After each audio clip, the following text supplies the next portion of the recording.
Bukas gihapon ang National Bureau of Investigation sa pagpasaka og kaso batok sa migamit sangan sa ahensya kung adunay mubarog og mutumbok sa ilang gihimo. Kini human miatras ang delivery man sa pagpasaka og kaso batok sa duha ka mga bikers nga midapog kaniya. Ani ang report.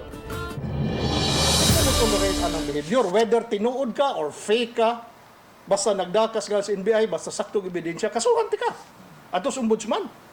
Dipinsa na lagi mo. Bisag ang ARD pa nako kung mo na itudlo, ato na kasuhan. Gipadayag ni Atty. Rinan Oliva ang direktor sa NBI 7 nga manubag sa bisan kinsa kon may gamit sa ilang ahensya apan kinahanglan nga aduna sila magkuhang lig-ong ebidensya. Dili na maggamit sa NBI ang pamahayag ni Marvin Lubitania human miduso sa iyang affidavit of desistance sa National Bureau of Investigation patok sa mga bikers nga midapat kaniya. Lakip na ang paglimod ni Lubitania nga nagpailang NBI ang iyang gireklamong biker sukwahi sa nahauna niyang pasangil. Gitubag ni Atty. Oliva ang mga huhungihong nga gihulagwan niyang pagduhig di lang kaniya kundili sa ilang ahensya. Dakong bakak ang giingong silingan niya ang usa sa mga suspek ug mihagit nga pamatud-an ang pasangil.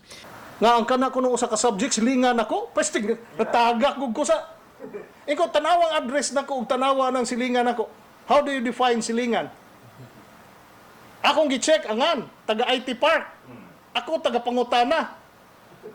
Definisyon sa silingan. Giklaro usab niya nga way labot ang NBI sa settlement tali ni Lubitania ug sa mga suspek kay kun nahitabong nasayod pa ang NBI di sila motugot ini ilabi na nga naghago na ang mga NBI personnel sa pagtrabaho sa kaso.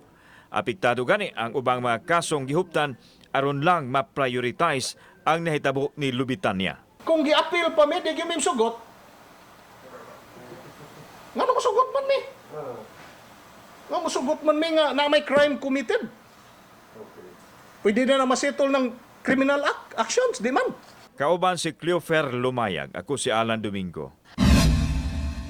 Balitang Bisdak.